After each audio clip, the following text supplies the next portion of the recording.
When my boys were really little, they discovered that if they spoke through a little air conditioning vent, that someone on the other end of the house could hear them through that vent. And so sometimes when I was getting ready in the morning, I would hear tiny little voices, "Hey, mommy, can you hear me?" And then I would respond back, "I hear you."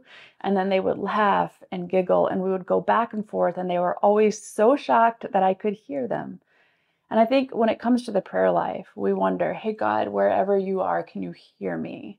And we especially wonder this in times where we are praying and praying and praying for something, and we aren't getting the outcome that we hope for.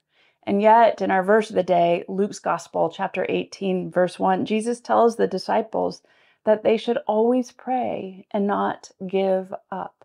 And there are countless examples in Scripture of the God who does hear us.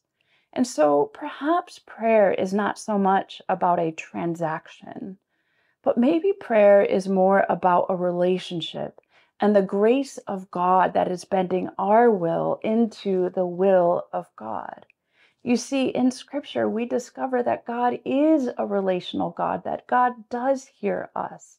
And so maybe it's not so much about transactional or formality or the outcome, but it's more about the formation that happens within our heart and mind. So that when a particular outcome does happen, even if it's not the one that we originally hoped for, we are able to say, "It is well with my soul," because the grace of God was present with us as we poured out our hearts to Him. And so, friends, may God bless you as you persevere in prayer.